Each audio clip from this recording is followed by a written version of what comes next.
Ойлгож байгаа. Гэсэн жоохон орж ирж.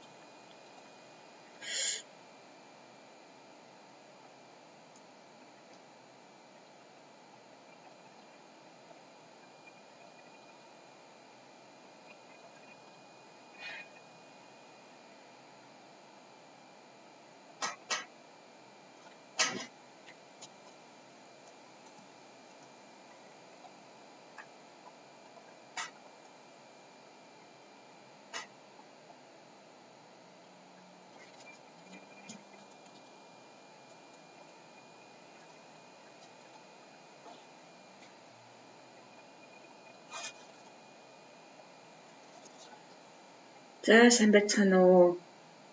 За өнөөдөр жижиг дунд үйлдвэрийн агентлагаас эрхлэн явуулах жижиг дунд үйлдвэр эрхлэгчдэд оюун эмчийн асуудлаар сургалт зохион байгуулах энэ үүргийнхаа дагуу та бүхэнд оюун эмчийн талаар ойлголт өгөх.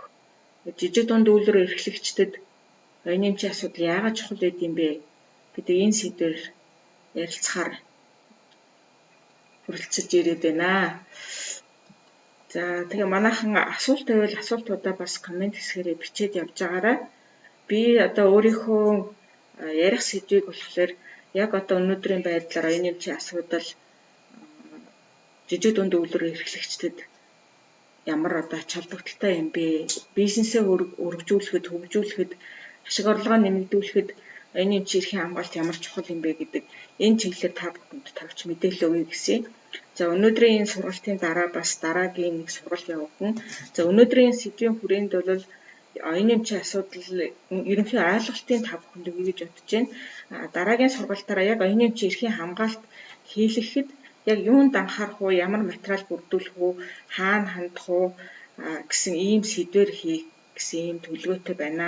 Тэм учраас одоо би оюун эмчийнхаа асуудлаар мэдээлэл өгье гэж бодож байна. Тэгээ би та бүхэнд презентацийн бэлдэж ирсэн байгаа. Тэгэхээр презентацийнхаа хүрээнд та бүхэнд мэдээлэл өгье гэж ингэж бодож байна. За гэхдээ ер нь бол улс орны хөгжилд бол оюун эмчийн асуудал маш чухал. Оюун эмчийн асуудал хамааралгүй салбар гэж байдаггүй.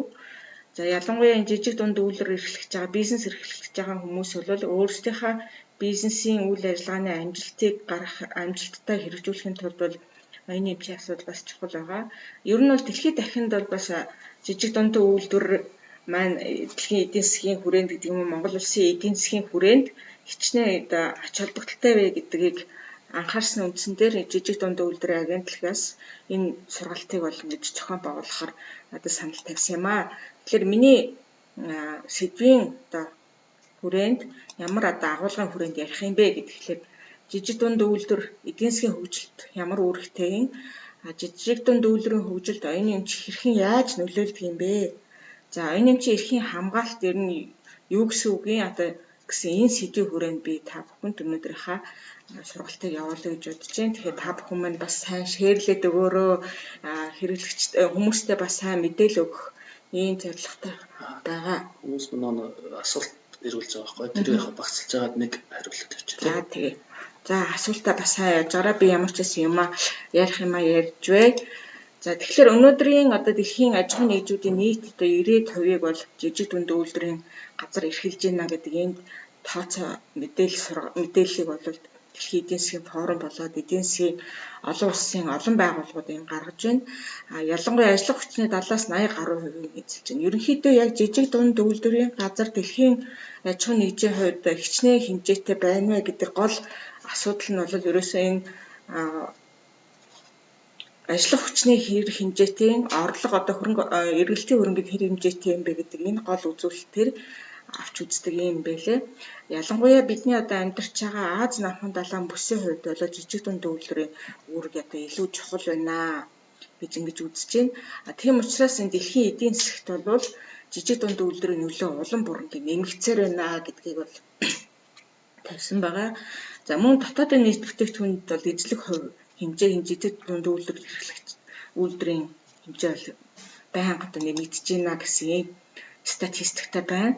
За Монгол улсын хувьд бол жижиг дунд үйлдвэр гэж ямар одоо хэмжээтэй байна вэ гэдэг та бүхэн энэ слайднаас харж байна. Жишээлбэл нийт одоо аж ахуйн нэгж бол 85 мянга орчим байлаа гэхэд түүний жижиг дунд үйлдвэр эрхлэгч аж ахуйн нэгж нь 62 мянга байх жишээтэй. Тэгэхээр манай Монгол улсын хувьд ч гэсэн нийт ажиллагчдын бас дийлэнх хувийн жижиг дунд үйлдвэр салбарт ажиллаж байгаа ийм ажлын хүч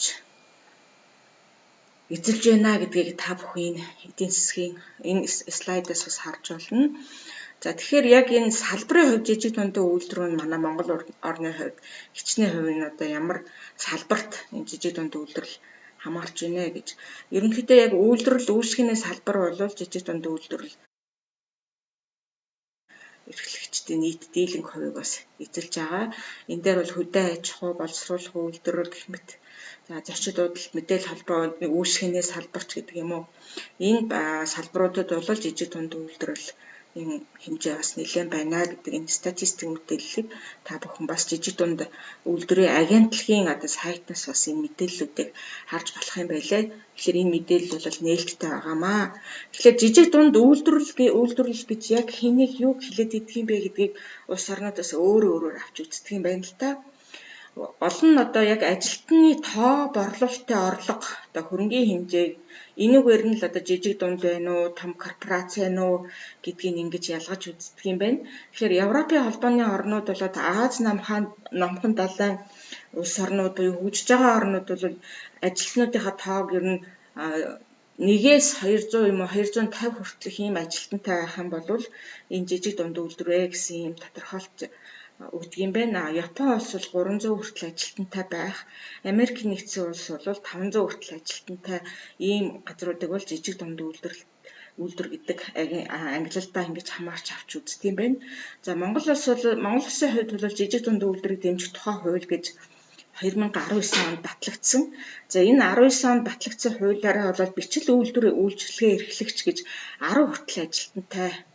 Тэгээд жилийн одоо 300 сая төгрөг хүртэл борлуулалтын орлоготой аж ахуйн нэгжийг жижиг дунд үйлдвэр эрхлэгч гэдэг маань 10-аас 50 хүртэл ажилтнтай 300 саяас 1 тэрбум мөнгө хүртэлх борлуулалтын орлоготой аж ахуйн нэгжийг за дунд үйлдвэр гэдэг маань 50-аас 200 хүртэл ажилтнтай тэгээд үйл ажиллагааны орлого нь бол 1-ээс 2.5 тэрбум төгрөг хүртэл байх ийм аж ахуйн нэгжийг бол жижиг дунд үйлдвэр гэдэгт хамааруулахаар энэ хуульд ингэ зааж өгсөн байна. Тэгэхээр та бүхнээс юу харж байна гэхээр дэлхийн одоо яаж үзэж байна, манай Монгол бас яаж үзэж байна гэдэг энэ мэдээлэлээ бас авах боломжтой байгаа.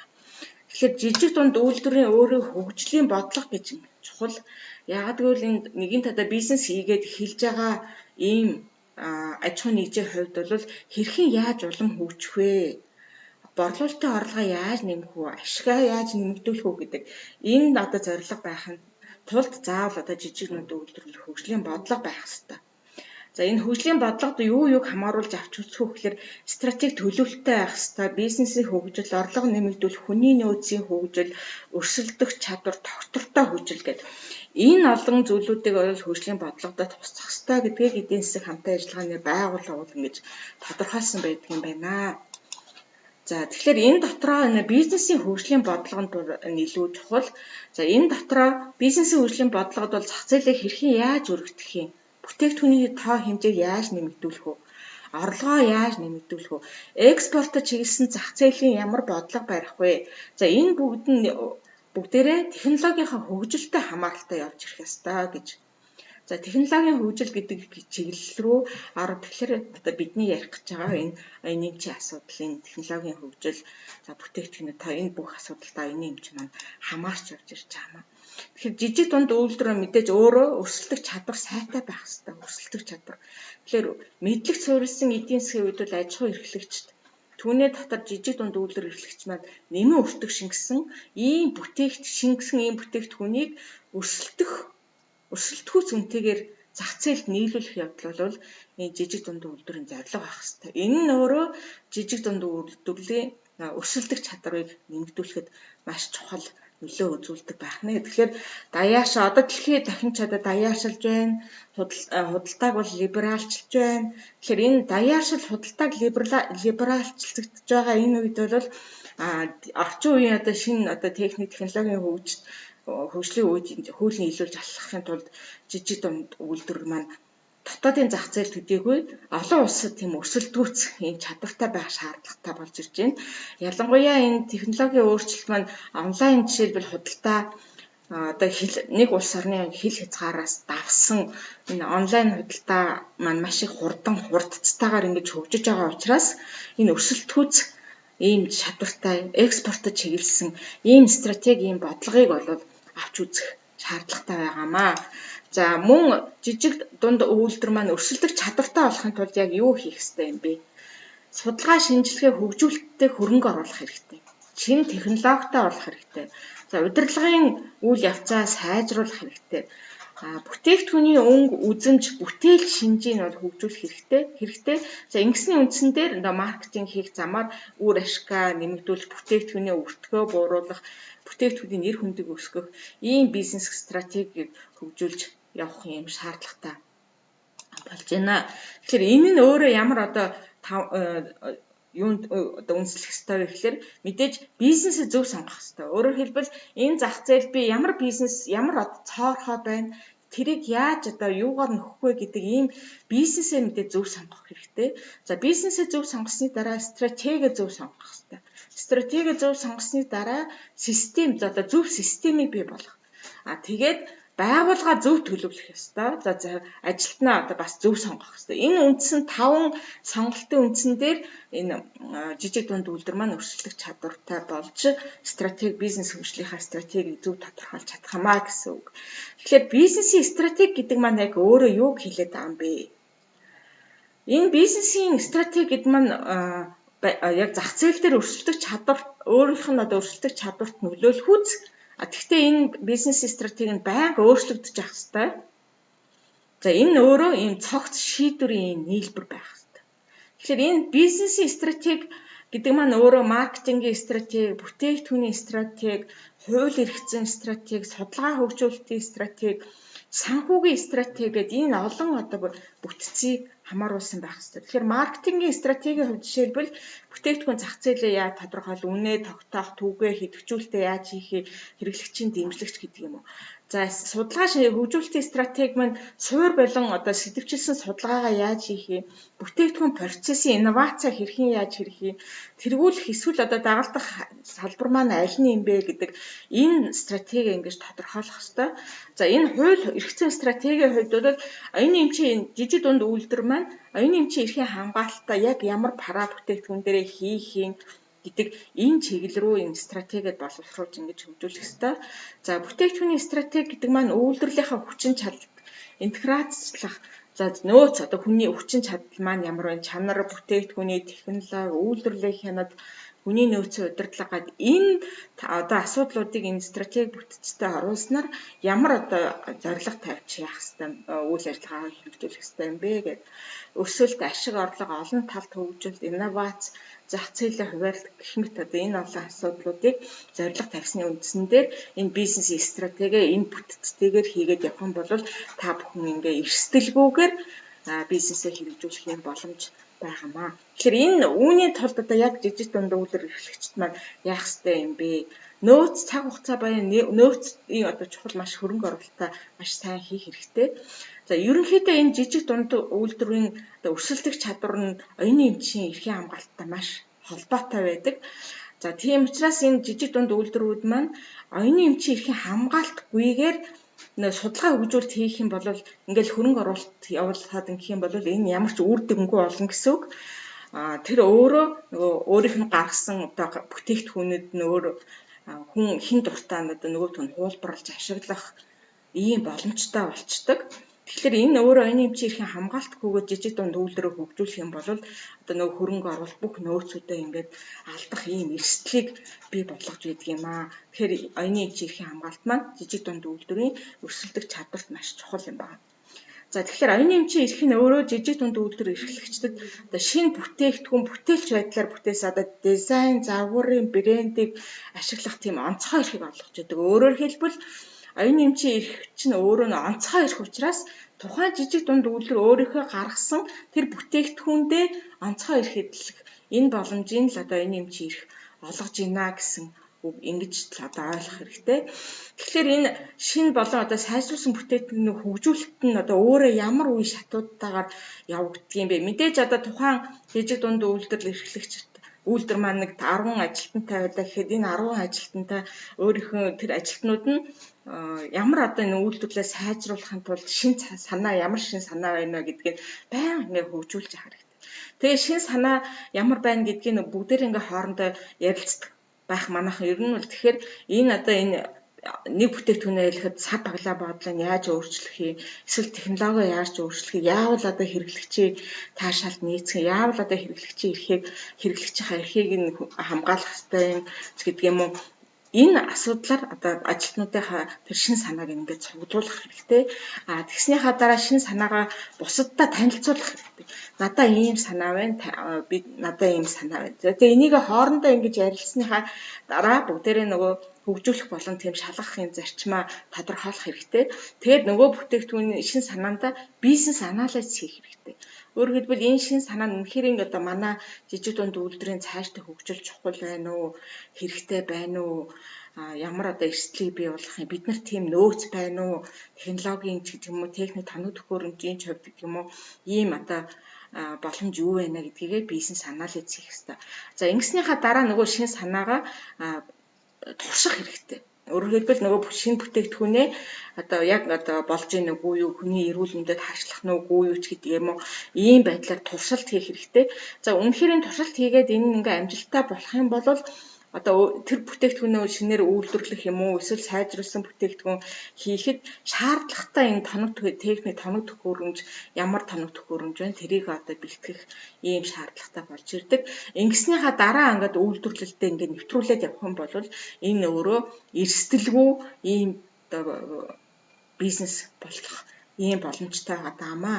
Тэгэхээр энэ өөрөө нөө шин санаа маань одоо нөгөө хүмүүсийнхаа гаргасан шин санааг ингээд зах зээлд нэвтрэх хүртэл ямар процесс явах уу гэхээр зэрэг энэ бүтээлч тэр мэдээж бүтээлч одоо креатив байх мэдээж тийм ээ. Өөрөөр хэлбэл нөгөө үр дүнтэй байх хэрэгтэй.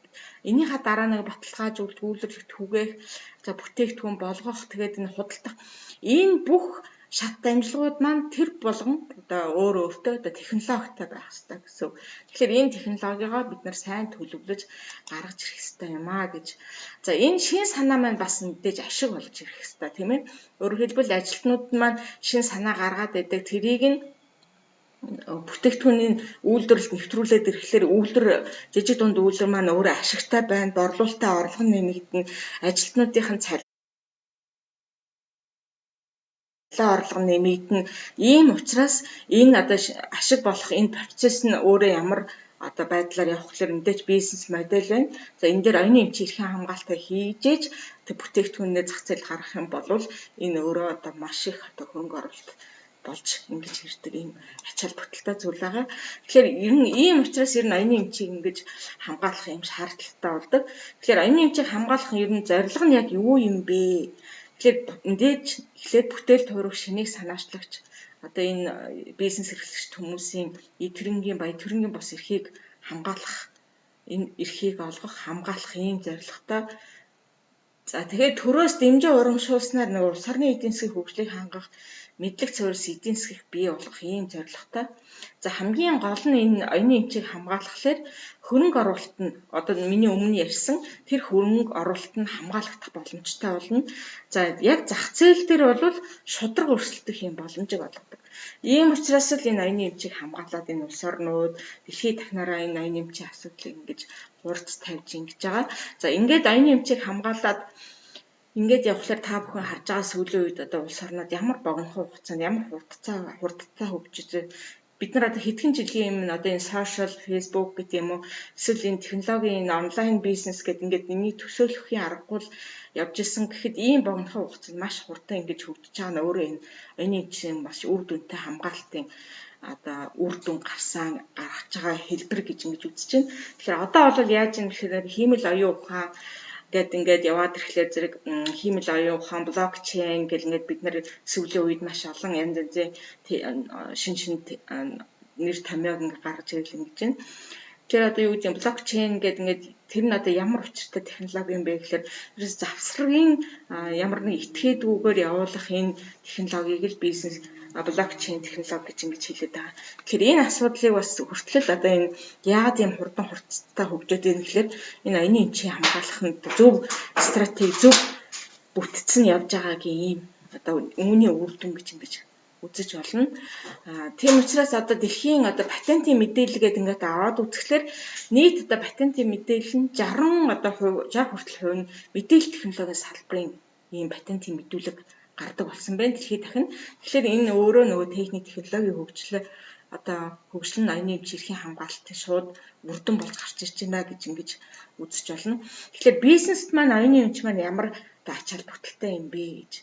Мэдээж жишээ санаанаас одоо шинэ бүр илүү сайн хямд тийм бүтээгдэхүүн үйлчлэгээ бий болох энэ урсгалыг үе шат бүрд нь оюуны эмч одоо үн цэнийг нэмж байдаг ийм ач холбогдолтой. Жишээлбэл одоо юу гэдгийг энэ шинэ бүтээл ингээд шинэ гаргалаа гэд ингээд бодоход тэрийгэ патентын эрхийн хамгаалалт хийхгүйгээр санхүүжүүлээ тэгээд зах зээлдээ гаргачих юм бол энэ өөрөө хин нэг болгон дуртайгаа байдлаараа хуулбарлаад ингээд ашиглаад ингээд явчих юм боломжийг ингээд бүрдүүлж идэг. Тэгэхээр энэ өөрөө оюуны эмч маань ингээд шинэ бүтээгдэхүүний загвар барааны тэмдэг газар зүйн заалт гэдэг олон ийм эрх зүйн зохицуулт өөр эрх зүйн зохицуулт ийм эрхүүдээс ингэж бүрдэж идэг. Тэгэхээр энэ санхүүжүүлсний дараа одоо сав баглаа бодол, дизайн одоо өөр хэрэглэгчдийн нөгөө таатай байдлыг нэмэгдүүлэхийн тулд эндээ одоо бизнес эрхлэгчид маань анхаарч ирдэг. Тэгээд ингэж нэвтрүүлээд яваад ирэхлээрээ өөрөө тэрийг ашиглахаас гадна бусад этгээдүүд лицензлэх, ингэснээр экспорт хийх. За энэ бизнесийн бүх үе шат болгоно л одоо оюуны эмчийн эрхийн хамгаалтанд хамаарч явдаг. Оюуны эмчийн эрхийн хамгаалалтаа энэ хийлгэсэн үндсэн дээр экспортлох, лицензлэх ийм боломжийг ингээд бий болгож өгч идэг юм аа.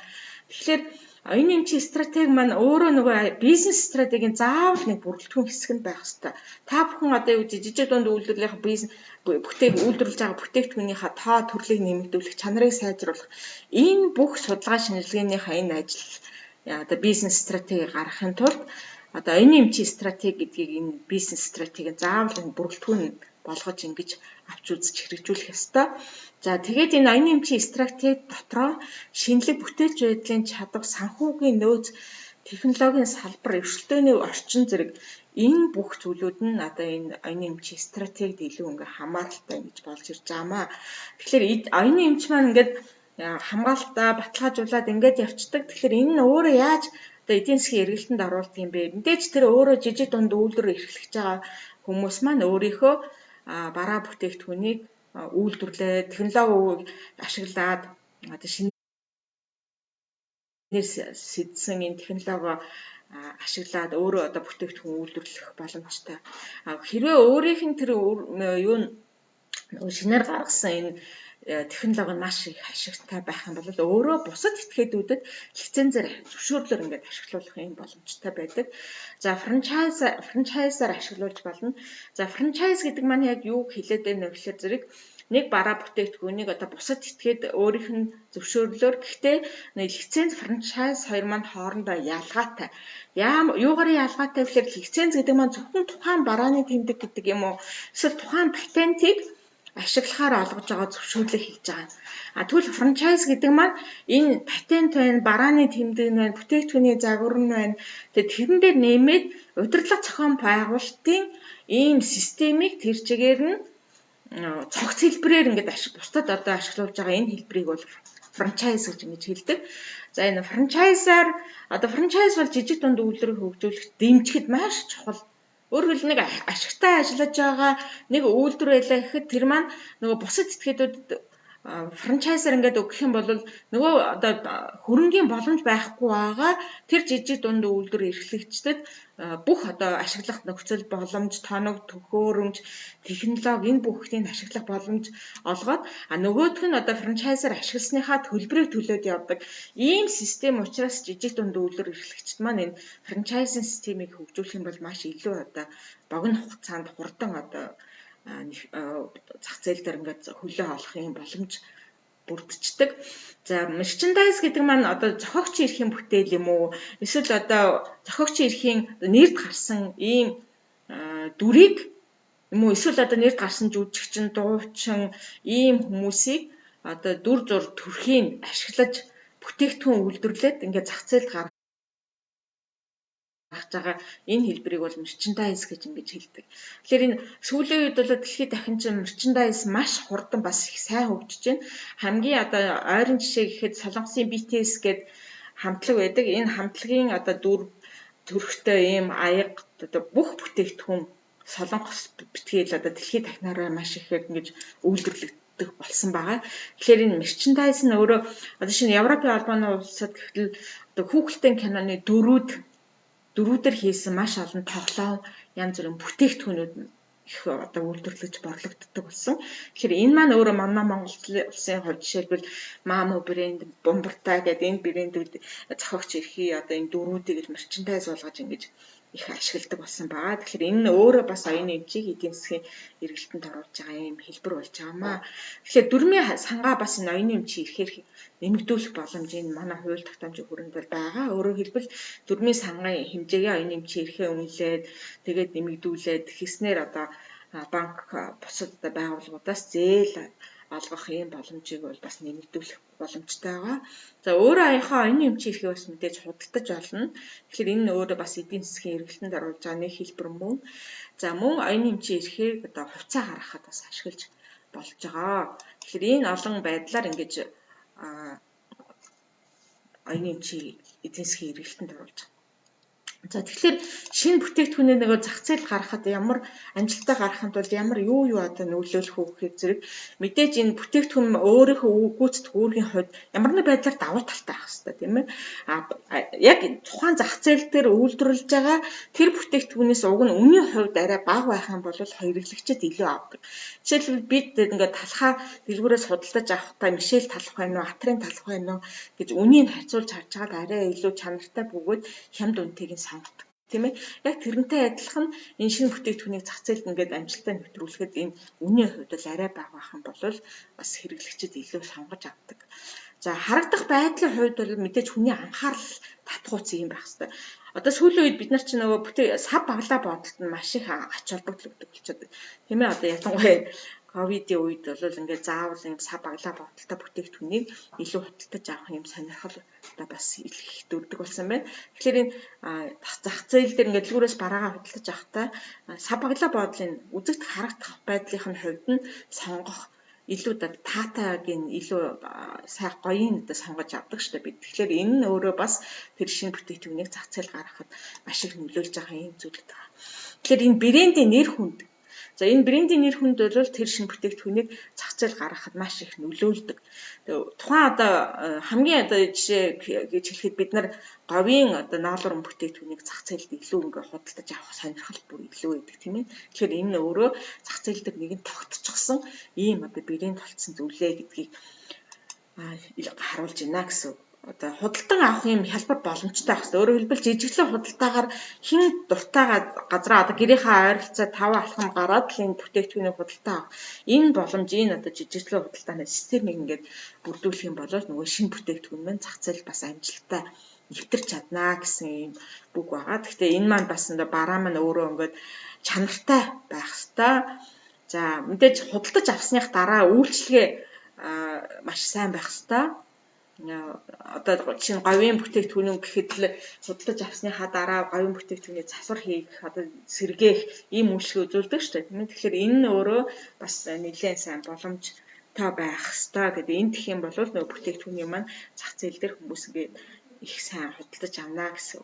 Тэгэхээр ер нь бол оюуны эмчийн хамгаалалт маань өөрөө нөгөө судалгаа, шинжилгээ, технологи болоод нөгөө бүтээгдэхүүн болгоод ирэх юм бол нөгөө нэмэн үрдэг шингэсэн ийм одоо үр дүнтэй зүйл байдаг учраас оюуны эмчийн эрхийн хамгаалалт бол маш чухал байгаа даамаа. За одоо тэгээд энд юунд болохоор зэрэг мэдээ шин санааны хувьд бол нууцлалын гэрээг гэж энийг одоо байгуулж авах хэрэгтэй болдог. Өөрөөр хэлбэл тухайн аж ахуйн нэгж жижиг дунд үйлдвэр маань өөрийн гэсэн бизнесийн онцлогтой байгаа тийм ээ. Тэгэхээр энэ бизнесийн онцлогоо хамгаалахын тулд ажилтнуудтайгаа нууцлалын гэрээгээ байгуулж авах хэрэгтэй. Энэ тухайн аж ахуйн нэгжийн бусдаас ялгарх тэр онцлог шинж нь байдаг учраас энэ бизнесийн нууцыг хамгаалахын тулд нууцлалын гэрээ байгуулах хэрэгтэй. Судалгаа шинжилгээний хувьд ч гэсэн одоо жишээлбэл манай одоо ихтэй сургуулиуд шинжилгээ ухааны хүрээлэнгүүд байгаа тийм. Тэгэхээр энэ хүрээлэнгүүдийг одоо дотоод нөөцийг ашиглаад энэ шинжилгээ судалгааныхаа гэрээ хийгээд тэр одоо лаборатори тэр байгууллагуудаар шинжилгээ судалгаа хийлгээд тэрнийхээ үр дүн дээр нь энэ технологио ингэж хэрэгжүүлэх юм бол илүү одоо үр дүнтэй байна. Тийм учраас жижигнүүд үйлдвэр газар болгон өөрөө шинжилгээ судалгааны одоо юу гэдэг лабораторитой байх албагүй шүү дээ. Тэгэх юм бол илүү өртгөг илүү гарна хөрөнгө оруулалт их шаардна. Тийм учраас энэ шинжилгээ судалгааныхаа гэрээг энэ шинжилгээ судалгааны байгууллагуудаар лабораторитой байгууллагуудаар ингэж гэрээ байгуулж хийх юм бол бас илүү үр дүнтэй болдог. Тэгэхээр энэ технологи нь өөрөө патентаар хамгаалагдж идэг. Тэгсний дараа энэ зах зээл дээр энэ бүтээгдэхүүн хамгаалагдах юм боломжтой байдаг. Тийм учраас энэ дээр технологи лицензийн гэрээ хийх юм боломжтой болж ирэх юм аа. Тэгэхээр оюуны өмч гэж яг юу юм бэ гэдэг дээр бас их маргаантай ийм асуудал байгаа гэдэг. Нэг талаар яг ном өөрөө бүтээл нь тэр бүтээгдэхүүн нь өөрөө ч юм шиг нэг болохоор одоо өөр зүйлэр ингээ ойлгох. Тэгэхээр оюуны өмч гэдэг маань өөрөө мэдээж оюуны гэдэг утгаараа хүний сэтгхүүн бүтээлч үйл ажиллагаатай хамааралтай байдаг. Өөрөө тэр хүн өөрийнхөө оюун ухаанаар гэж сэтгэж бодож гаргаж ирсэн ийм бүтээл яваад гэдэг. За шинжилгээ ухаан утга зохиол урлагийн салбар. За мөн үйлдвэрлэх арга ажиллагаа бүтээгдэхүүн хамаарах бүтээл ялгах хэрэгслийг өмчлөх хэрэг юм байхгүй юу? Оюуны өмч чинь өөрөө ирэх юм байна. Өмч гэдгийн цаана дандаа ирэх байж идэг. Тийм учраас оюуны өмч маань бүтээл нь өөрөө биш байхгүй юу? Өмчлөх эрх нь оюуны өмч юм байна. Тэгэхээр энэ оюуны өмчийн тухай хууль бас сая 12 сарын 1-ээс ингээ мөрдөгдөж эхэлсэн гэдээ манайхан бас зарим нь мэдж байгаа бах. Тэгэхээр энэ хууль дээр жишээлбэл бүтээл нь оюуны өмч юм а гэсэн юм тодорхойлт өгсөн явж байгаа байхгүй. Тэгэхээр хэрэг бүтээл нь оюуны өмч гэдээ үзчих юм бол би одоо номын дэлгүүрт ороод ном худалдаад авахд нөгөө бүтээл нь одоо оюуны өмч юм чинь оюуны өмчийн эрх нь над руу одоо худалдаж авснаар шилжчих боломжтой. Ийм одоо эргэлзээтэй байдлыг бий болгосон ийм хууль болчиход байгаа. Тэгэхээр энэ хуулийг бас бид яалтаа өөрчлөхгүй бол энэ тодорхойлтыг бас өөрчлөхгүй бол энэ асуудал бас сөрөг үр дагавар үүсэх боломжтой болчиход байгаа. Тэгэхээр оюуны эмчийн маш олон төрлүүд байна. Оюуны эмчийн эрхийн маш төрлүүд. За хүн шинэ бүтээл зохиолоо гэж бодоход энэ шинэ бүтээл нь патентаар хамгаалагдсныхаа дараа л оюуны эмчийн эрх үүсдэг. Жишээлбэл барааны тэмдэг одоо лого байлаа гэхэд энэ логог яг хүн зурна. За хүн зурсны дараа нөгөө оюуны эмчийн газар бүртгүүлж ийж энэ барааны тэмдэг болдог жишээтэй. Тэгэхээр ямар нэгэн эрхийн хамгаалалт хийсний дараа оюуны эмчийн эрх нь үүсдэг гэдэг юмыг манайхан бас ойлгох ёстой. Гэхдээ энэ нь өөрөө нөгөө салбараас хамаарат утга зохиол урлагийн бүтээлийн хувьд гэдэг юм уу зохиогчийн эрх бол автомат үүсдэг. Бүтээгдэж бодит хэлбэрт орсон үеэсээ зохиогчийн эрх үүсдэг ийм хоёр үндсэн ийм салбартай байдаг оюуны эмч нь. Тэгэхээр шинэ бүтээл гэж яг юу хэлээд байна гэх юм бол яг технологи нь өөрөө шинэ бүтээл патент болоо явчихна. За ашигтай загвар нь гэх юм бол маш одоо жижиг хэмжээний техник ийм одоо өөрчлөлт авах юм бол ашигтай загвар болно. Энэ бүтээгдэхүүний гадаад хэлбэр хийцэд нь хамаарч байгаа тэр шийдэл бол бүтээгдэхүүний загварын патентаар хамгаалах боломжтой. Барааны тэмдэг гэдэг маань нөгөө бидний хэлж заншсан мишэл талах, атар талах гэдэг юм. Тухайн бараа бүтээгдэхүүнийг тухайн яг салбарт нь бусдынхаас ялгах зорилгоо хэрэгжилж байгаа аливаа илэрхийллийг л барааны тэмдэг гэдэг. Газар зүүн заалт гэдэг нь бол тухайн бараа бүтээгдэхүүн тухайн бүс нутгийн байгалийн юм уу хүний онцлог шинж чанартайгаар тухайн бүтээгдэхүүний онцлог шинж чанарыг илэрхийлж газар зүүн бүсийн нэрээр нэрлсэнийг л газар зүүн заалт гэдэг байгаа. Жишээлбэл бид нар байнга юу гэдэг вэхээр архангаа ааруул гэж ярьдаг тийм ээ. Булганы сайхны айрыг гэж ингээд ярьдаг. Тэгэхээр энэ нь өөрөө тэр газар зүүн бүсийн нэрээр нэрлэгдэж байгааг л газар зүүн заалт гэдэг. Тэгэхээр газар зүүн заалтыг яагаад хамгаалах ёстой вэ гэхээр зэрэг хүмүүс хэрэглэгчид ингээ авахтаа архангаа ааруул гэхээр л авчдаг. Тэгэхээр энэ газар зүүн заалтын хувьд нь хэрэглэгчдийг төөрөгдөлд оруулаад байгаа учраас энэ газар зүүн заалтын хамгаалтыг ингэж хууль тогтоомжоор хийж өгсөн байгаа. За бизнесийн нууц, урмлын шин сорт, шудраг өрсөлдөөнийг оюуны эмчийн эрхийн төрлүүдэд бас хамааруулж авч үздэг. Яагаад шудраг бус өрсөлдөөний асуудлыг оюуны эмчийн эрхийн хамааруулад байгаа юм бэ? Шудраг бус өрсөлдөөн гэдэг маань өөрөө бусдын одоо та бүхний нөгөө шижиг дунд үйлдвэр маань шинэ бүтээгдэхүүн ингээ гаргаад ирдэг. Тэгээ нөгөөтгийг бусад хүмүүс ингээ яг дуурайлгаад ингээ хийгээд идэг байхгүй юу. Тэгэхээр энэ шудраг өрсөлдөөн гэдэг маань яг энэ оюуны эмчийн эрхийн зөрчилтэй шууд хамаардаг учраас шудраг өрсөлдөөний асуудлыг оюуны эмчийн юм эрхэд ингэж хамааруулж авч үздэг байна. Тэгэхээр энэ оюуны эмчийн эрхийн хамгаалалт өөрөө нөгөө онцгой эрх олгодог гэж би бас түрүүн хэлсэн. Энэ шин санаачлага байж байгаа. Энэ бол шинэ бүтээлгчтэй загварын патент болдог. Бүтээгдэхүүний харагдах байдал гадаад үзүүн чинь бүтээгдэхүүний загварын патентээр хамгаалдаг. Брэнд буюу нөгөө бүтээгдэхүүний худалдах зах зээлд гаргахад энэ барааны тэмдэг газар залтын эрхийн хамгаалалт маш чухал байгаа гэдэг. Жишээ авахад энэ CD тоолуулагч байна, тийм ээ. За энэ CD тоолуулагч бол энэ яг CD тоолуулагчийн хувьд бол шинэ бүтэлийн патент хамгаалагдах боломжтой болж байгаа. За үйлдвэрлэсэн газрын нэр гэдэг юм уу эсвэл брэнд лого нь барааны тэмдгээр хамгаалагдана. За гадаад одоо шинж нь бол бүтээгдэхүүний загвараар хамгаалагдана. За энэ дотор одоо тоглогдож байгаа дуу маань өөрөө зохиогч ирэхээр хамгаалагдах юм боломжтой ийм зүйл байгаа. За бизнесийн нууц маань жижиг дунд үйлдвэр эрхлэгчдэд маш чухал. Өөрөөр хэлбэл нөгөө зах зээл дээр гаргаж байгаа бусдынхаас ялгагдаж хийж байгаа энэ бүтээгдэхүүнийхээ бизнесийн нууцыг өөрсдөө хамгаалахгүй бол энийг одоо бусад итгэхийн дуртай нь хизээ чамаагүй ингэж ашиглах боломжтой байгаад байдаг. Тэгэхээр бизнесийн нууц нь өөрөө дараах одоо юм 3 үндсэн шаардлагыг хангасан байх хэрэгтэй. Нэгдүгээрт бол мэдээлэл нь нууц байх хэрэгтэй мэдээж тийм ээ. Нууц учраас бизнесийн үн цэнтэй байх хэрэгтэй. За мэдээлэл эзэмшигч буюу жижиг дунд үйлдвэрлэл эрхлэгч маань өөрөө өөрийнхөө тэр бизнесийн нууцыг хамгаалах тодорхой арга хэмжээ авах хэрэгтэй. Өөрөөр хэлбэл ажилтнуудтайгаа нууцын яриа байгуулад хэрвээ та манай энэ бизнесийн нууцыг ингээд тодорхой одоо ажлаас гарсныхаа дараа тодорхой хугацаанд 5 жилийн дараа гэдэг юм уу энэ бизнесийн нууцын маань ингээд дийлгэх юм бол тодорхой юм хэмжээний хариуцлага хүлээн төлбөр төлнө шүү гэдэг энэ асуудлаар хөтөлбөрийн гэрээндээ зааж өгчээж өөрийнхөө бизнесийн нууцыг хамгаалах шаардлагатай байдаг. За зохиогчийн эрх гэдэг маань нөгөө бидний ярьж сурснаар утга зохиол урлагийн бүтээлд хамааралтай асуудлыг л бид зохиогчийн эрхтэй хамааруулад байгаа. Өөрөөр хэлбэл нөгөө хуулиар ямар бүтээлүүдэд зохиогчийн эрх үүсэх вэ гэдгийг тодорхойлоод өгсөн. Тэгэхээр энэ зохиогчийн эрх маань автомат үүсдэг гэж би түрүүн ярьсан. Өөрөөр хэлбэл заавал бүртгүүлж гэрчлэгээ авах гэдэг шаардлага байхгүй. Бодит хэлбэрт орсон тэр үеэсээ л зохиогчийн эрх үүсдэг. Жишээлбэл би одоо та бүхэнд ингээ хичээл зааж байгаа миний энэ илтгэлийн энэ слайдууд бол жишээ нь миний зохиогчийн эрхийн бүтээл болчихж байгаа. Би та бүхэнд ингээ яриад бодит хэлбэрт оруулаад ингэснээрээ надад зохиогчийн эрх маань үүсчихэж байна гэсэн. Тэгэхээр зохиогчийн эрх маань адилхан оюуны эмчийн эрх учраас онцгой эрх бас үүсгдэг.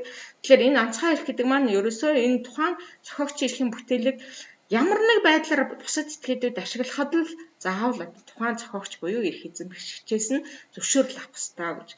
Одоо ингээд сошиалаар бид нар бас зарим нь яг сануулгатай, зарим нь сануулгагүй яваад байгаа ч гэсэн энэ киног жишээлбэл Facebook орчинд ингээд түгээгээд шеэр хийгээд явуучих юм бол энэ одоо ингээд зохиогчийн эрхийн зөрчил болох ийм боломжтой, ийм эрсдэлтэй зүйл байдаг юм аа. Тийм учраас энэ зохиогчийн эрх бол онцгой эрх юм аа гэж.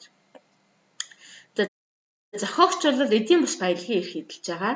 Нэрээ дурдуулах, бүтээл хадшгүй байх, нэр хэрэглэх гэдэг. За нэрээ дурдуулна гэдэг маань одоо бид нар бас сошиал байна уу, бусад юунд энэ киног хэн найруулсан юм бэ? Хэн зохиогчийн эрхийг эзэмшиж байгаа юм бэ? Хэн жүжигчин, аль жүжигчин тоглосон юм бэ ч гэдэг юм уу? Хэн гэдэг одоо зохиолч энэ номыг бичсэн юм бэ ч гэдэг юм тийм ээ. Тэгэхээр энэ тохиолдолд дандаа заавал тухайн зохиогчийн нэрийг дурдах хэрэгтэй. За энэ бүтээл нь халдшгүй байх хэрэгтэй гэдэг нь тухайн зохиогчийн зөвшөөрлгүйгээр ямар нэг байдлаар өөрчлөлт хуургах одоо туужаар нь кино хийгч гэдэг юм уу ийм тохиолдол заавал одоо зөвшөөрөл авах хэрэгтэй гэж. За нэр хэрэглэх гэдэг маань тухайн зохиогч өөрөө л тэр бүтээлээ туурахтаа нийтийн бүтээл болох өөрөө л нэрээ хэрэглэх ийм эрхтэй. Одоо жишээ нь хайрлаарай гэл нэр байлаа гэхэд энийг тухайн зохиогч өөрөө ямар нэр хэрэглэх вэ гэдэг энэ эрхийг одоо хуулиар олгож байна гэсэн. Жишээр энд зохиогчийн эрхээр хамгаалах бүтээлд бол кино, мэдээж, ном байна, жүжиг байна, бичлэг байна, уран зураг байна, хөгжимч гэдэг маш олон төрөл. Энэ дээр компьютерийн програм хүртэл зохиогчийн эрхээр хамгаалагддаг.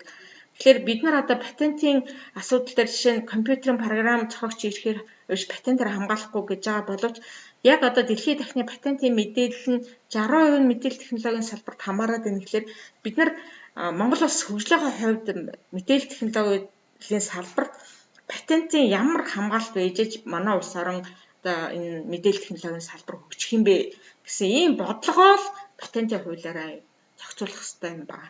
Тэгэхээр зохиогч ирэхээр хамгаалахдах нь бүтээлийг ингээд тодорхой хилээд өгөхөөр яг миний бүтээл алинд нь хамаарч байна. Тийм учраас би надад зохиогч ирэх үүсэх үгүй юу гэдгийг хуулиа хараад тодорхойлох хэрэгтэй. Өөрөөр хэлбэл хууль тогтоомж жишээлбэл зохиогч ирэхээр хамгаалагдахгүй.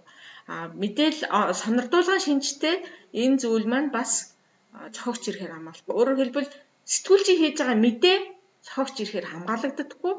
Тухайн тэр мэдээлэлтэй холбоотойгоор тухайн одоо сэтгүүлч өөрийнхөө дүгнэлтээ хийгээд боловсруулаад зохиогч ирэхийн бичин бүтээл болгоод ирэх юм бол энэ нь өөрөө хамгаалах жишээтэй ийм нарийн ийм зохицуултууд байдаг учраас зохиогч ирэх үүсэх үгүй юу гэдг нь хууль тогтоомжоор тодорхойлогдчихсан байх жишээтэй. За ерөнхийдөө манай одоо Монгол улсын хувьд бол ер нь бол дэлхийд дахна хамгийн их одоо үнэлгээтэй оюуны эмч ирэх бол энэ барааны тэмдэг болчиход байгаа. Та бүхэн хаддаг бах. Сүүлийн одоо үед хамгийн их үнэлэгдэж байгаа үнэтэй болоод байгаа зүйл ямар барааны тэмдэг вэ гэхээр дандаа мэдээлэл технологийн салбарын энэ барааны тэмдгүүд бол хамгийн их үнэтэй байгаа. Тэгэхээр өөрөөр хэлбэл жишээ нь энэ Легог энэ жишээ дээр аваад үзэхэд энэ өөрөх ухсрах ийм шийдэлт нь бол патент олгогдсон байх жишээтэй. Гэтэл яг одоогийн байдлаар бол энэ патентын хүчинтэй хугацаа дууссан. Гэвч энэ өөрөө Лего нь өөрөө энэ бүтээгдэхүүний загвар барааны тэмдэг зохиогч ирэхээр бол одоо хүртэл ингэж хамгаалагдаж байгаамаа.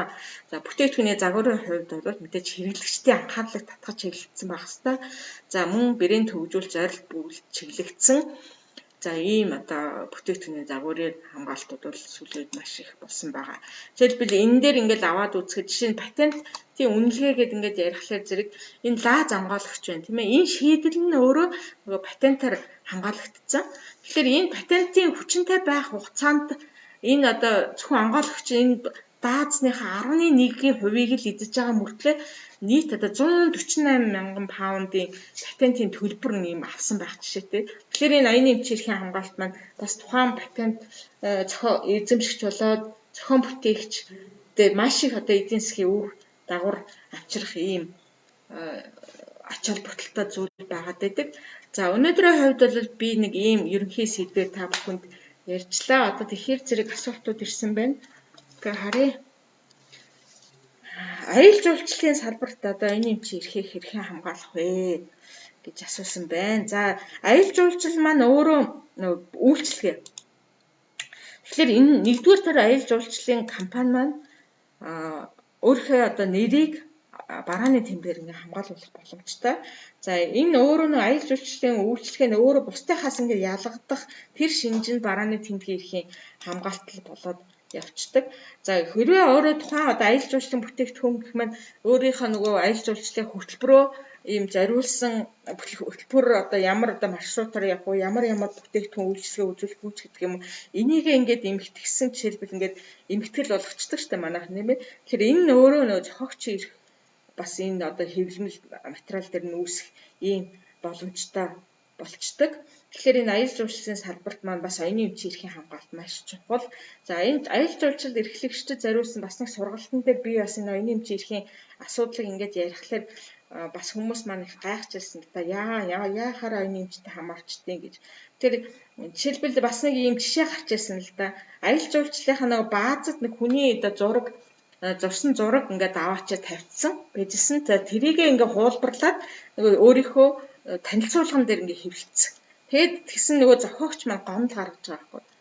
Миний зохиогч ирэхийг зөвшөөрлгүйгээр ингэсэн байна, ашигласан байна. Тэгээд тухайн аялал жуулчлалын компани бол тухайн зохиогч ирэхийг зөрчсөн гэдэг энэ асуудалд ингэж орж бас хариуцлага хүлээж ирсэн ийм практик бас байдаг. Тэгэхээр дараагийн асуудал нь бизнес эрхлэлс хамгийн хэрэгэлтэй оюуны эмчийн төрөл нь болохоор зэрэг барааны тэмдэг байгаа даа. Барааны тэмдэг нэгдүгээрт өөрийнхөө бараа бүтээгдэхүүнийг өөрийн бусдынхаас ялгах зорилгоор хэрэглэгдэж байгаа тэр илэрхийллийг барааны тэмдэг гэж байгаа учраас энэ барааны тэмдгийн заавал бүртгүүлж хамгаална гэдгийг манайхаа ойлгох хэрэгтэй.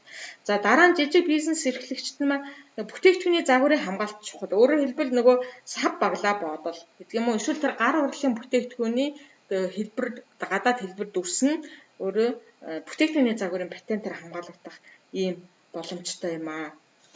За зохиогчийн эрх патент барааны тэмдгийн ялгаа юу вэ? За оюуны эмчийн асуудал маань өөрөө хоёр салбартай гэж би түрүүн хэлсэн. Аж үйлдвэр эмчийн салбар нь бол үйлдвэрлэлийн шинжтэй энэ оюуны эмчийн эрхийг хамаарат байдаг. Бараа бүтээгдэхүүн өөрийнх нь технологи нь байна, лого, барааны тэмдэг нь байна, сав баглаа бодол нь байна. Зохиогчийн эрх нь бол цэвэр одоо яг урлагийн, утга зохиол урлагийн салбар. Дуу, хөгжим, ном, дүрслэх урлагийн бүтээл, гэрэл зураг, тэг кино, видео гэдэг энэ бүх зүйлүүд маань зохиогчийн эрхээр хамгаалагддаг. Ийм зүйл. Тэгэхээр энэ хоёр салбар маань бас ялгаатай. Юугаар нь бид нар ялгах вэ гэхээр зэрэг нэгдүгээр саяны миний хэлсэн салбараараа ялгагддаг. Хоёрдугаарт нь эрхийн хамгаалтын хэлбэрээр ялгагддаг. Энэ эрхийн хамгаалтын хэлбэр гэдэг маань аж үйлдвэрийн өмчийн эрх нь тухайн бараа бүтээгдэхүүний одоо патентаар юм уу гэрчилгээгээр эрх бүхий байгууллагад нь бүртгүүлээд заавал тэр эрхийн хамгаалтын баримтчиг олгогдсноор л хамгаалагддаг. Тэгвэл зохиогчийн эрх бол заавал гэрчилгээ авах шаардлагагүйгээр хамгаалагддаг гэсэн. Ийм гол ялгаатай. Патентээ аваагүй ээжиж технологи зах зээл дээр нэвтрүүлчих юм бол энэ шинэ бүтээл шинэ гэсэн шаардлага хангахгүй учраас шинэ бүтээлийн патентээр хамгаалагдах боломжгүй болчихж байгаа. Тэгэхээр энэ өөрөө нөгөө патентээ аваагүй байсан учраас хамгаалагдахгүй болчиход байна шүү дээ. Тэгэхээр патентээ авсныхаа дараа зах зээл дээр гаргах юм бол энэ боломжтой болно гэсэн. За энэ хоёр салбарын бас нэг ялгаа нь хамгаалагдах хугацаагаараа ялгагддаг. Өөрөөр хэлбэл энэ патент нь анхдагч огнооноос хойш 20 жил, ашигтай загварын гэрчилгээ нь анхдагч огнооноос 7 жил гэдэг юм. Бүтээгдэхүүний загварын патент нь 10 жил гэдэг. Энэ ер нь шинжлэх ухааны техник, технологийн хөгжилтэй холбогдуулаад арай богино хугацаад ингээ хамгаалагдчихдаг. Зохиогчийн эрх бол тухайн зохиогчийн насан туршид нь болоод нас барснаас нь хойш 50 жил хамгаалагддаг. Ийм урт хугацаанд хамгаалагддаг зүйл учраас энэ хамгаалтын хугацаагаараа ялгагддаг юм аа. Тэгэхээр гурав дахь гол ялгаа бол зохиогчийн эрх нь түрүүний миний хэлсэн эд хөрөнгийн онцгой эрхээс гадна эд хөрөнгийн бус амны эрхийг ингэж хамгаалдгаараа бас ялгаатай. Тэгээ ийм олон ялгаатай байдаг учраас тусдаа хуультай аваад байгаа. Зохиогчийн эрх болон түүнд хамаарах эрхийн тухай хууль маань шинжлэх ухааны утга зохиол урлагийн бүтээлийг хамгаалдаг. Патентын хууль маань ашигтай загвар, шинэ бүтээл, бүтээгдэхүүний загварын патентын эрхийн хамгаалтыг зохицуулдаг.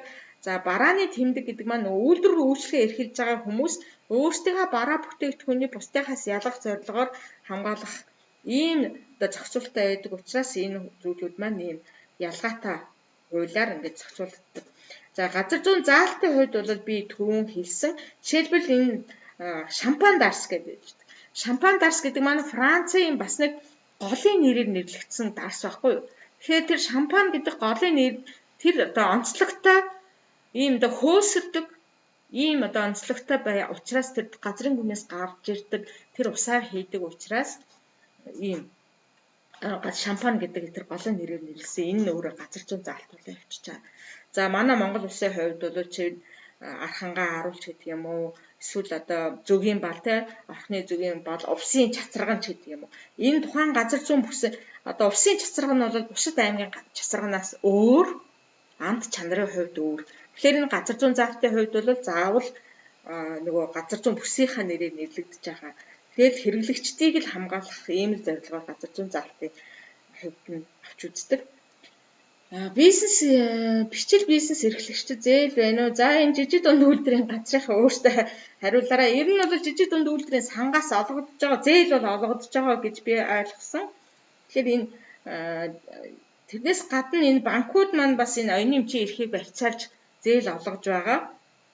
Энийг бас Улаанбаатар банк бол жишээлээд явуулсан байгаа. За жижиг дунд үйлдвэр эрхлэгчдийн хувьд оюуны эмчийг патентжуулах талаар сайн мэдээлэл байдаггүй. Жишээ нь ааруулын үйлдвэрт патент авах боломжгүй гэж боддог. Эдгээр хүмүүс бүтээгдэхүүнээ ямар аргаар патентжуулж өөртөө даваа байдлыг үүсгэж болох вэ? За ааруулын тухайд бол одоо чинь юу гэдэг энэ бол манай одоо Монголын бидний уламжлалт арга тийм ээ. Тэгэхээр уламжлалт мэдлэг уламжлалт арга Одоо яг тэр чигээр нь байж хат нь бол оюуны эмчийн ирэхээр бол хамгаалах юм боломж байхгүй.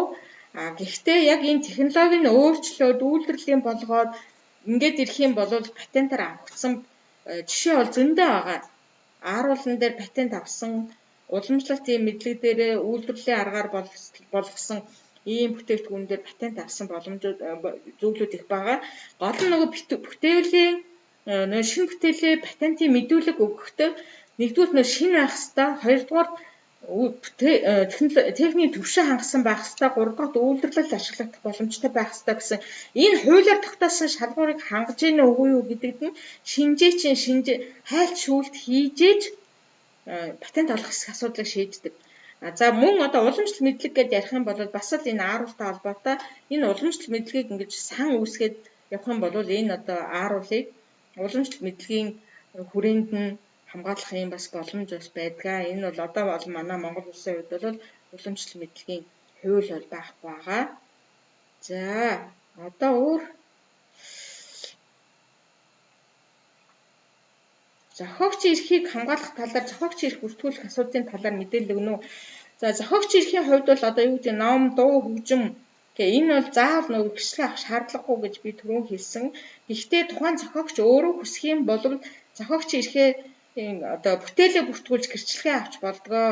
За энэ тохиолдолд тэр оюуны эмчийн газрын сайт руу ороод мэдүүлгийн өргөдлийн маягт байгаа. Тэр өргөдлийн маягтаа бүрдүүлээд бүтээлийнхаа 2%-ийг өгөөд тэгээд тодорхой хэмжээний хураамж төлөө зохиогчийн эрхийн гэрчлэгээ авах ийм боломжтой байгаа. За лайв хадгалахдаггүй. За оюуны эмчид юу авах вэ гэдгийг асуусан шиг байна. Энийг бол бас түрүү ярьсан учраас давхцуулаад үгүй энэ лайв маань хадгалагдана. За та бүхэнд идэвхтэй сонссон явдал маш их баярлалаа. Дараа уулзтлаа түр баяртай. Дараагийн сэдвээр яг энэ патентын эрхийн хамгаалалтаа хийхдээ юу анхаарах вэ, яах вэ гэдэг энэ асуудлыг ярих болно. За баярлалаа.